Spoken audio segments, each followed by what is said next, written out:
রোজা মাসে যতই কম রান্না করি না কেন মনে হয় যে রান্না বেশি হয়ে গিয়েছে। এবং রোজা মাসে কিন্তু এত আইটেমও খাওয়া যায় না, তো অল্প আইটেম হলেও কিন্তু হয়ে যায়। আর বাড়ির একমাত্র জামাইকে আজকে দাওয়াত দিয়ে খাওয়ালাম। সব কিছু নিয়ে থাকছে আজকের এই ব্লগ। সো হ্যালো ফ্রেন্ড, কেমন আছেন সবাই? আই হোপ আপনারা সবাই ভালো আছেন, আমিও ভালো আছি। তো বরাবরের মতো বড় একটা ভিডিও নিয়ে চলে আসলাম। তো প্রথমেই দেখাচ্ছি মাংস। তো এখানে মাংস নিয়ে আসা হয়েছিল, মুরগি নিয়ে আসা হয়েছিল। সুন্দর করে আমি সবগুলা কেটে ধুয়ে পরিষ্কার করে নিয়েছি। দেন আমি মাংসটা বসিয়ে দেব। তো দেখতেই পাচ্ছেন মাংসটা আমি রাইস কুকারে প্রেসার কুকারে বসাই দিচ্ছি। তো এখানে পরিমাণ মতো আমি আদা দিয়ে দিলাম, পরিমাণ মতো রসুন আর বাটা দিয়ে দিয়েছি। দেন শুকনা মরিচ আর গুঁড়া এবং আমি এখানে হলুদ দিয়েছি এবং লবণ দিয়েছি। আর পেঁয়াজ দিয়ে পরিমাণ মতো তেল দিয়ে আমি সুন্দর করে মাখিয়ে বসাই দেবো। তো গরুর মাংসটা কিন্তু মাখিয়ে বসালে এর স্বাদটা আর কি ভালো লাগে। তো দেখতে পাচ্ছেন এখানে আমি প্রেসার কুকারে ঢাকনাটা দিয়ে ওই চুলায় বসিয়ে দিয়েছি মাংসটা। আর এই চুলায় আমি এখানে আর কি মশলাটা করতেছিলাম, যে আমি মুরগিটা রান্না করব সেজন্য। তো দেখতে পাচ্ছেন সব ধরনের মশলা দিয়ে কিন্তু আমি মুরগিটা রান্না করার জন্য রেডি করতেছিলাম মশলাটা।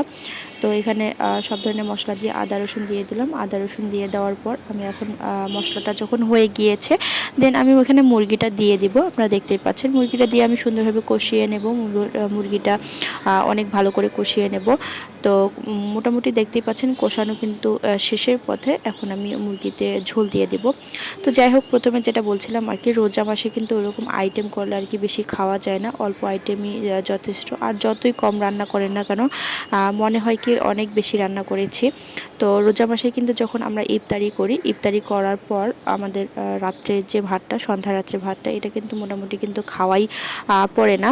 তো আমি তো মাঝে মধ্যে খাই না, প্রায় খাই না। যখন আমি ইফতারি খাই তখন তো আর খাওয়া হয় না। তো এসের জন্য আর কি বলছিলাম যে অল্প রান্না করলেও কেন জানি না থেকে যায়। আমার তো এরকম হয়, আপনাদের কেমন হয় অবশ্যই কিন্তু আপনারা কমেন্ট করে জানাবেন, আমি দেখতে চাই আমার সাথে আপনাদের মিল আছে কিনা। তো দেখতে পাচ্ছেন আপনাদের সাথে কথা বলতে বলতে আমার এখানে গরুর মাংসটা হয়ে গিয়েছে। আমি গরুর মাংসটা আজকে একটু বেরেস্তা করে দিয়েছি এবং এখানে মুরগির মাংসেও বেরেস্তা করে দিব। তো এটা কিন্তু আমার রোজা মাসের আগের ভিডিও। তো এই কয়েকদিন আমি অনেক ব্যস্ত, সেজন্য ভিডিও ওইভাবে করতে পারি নাই।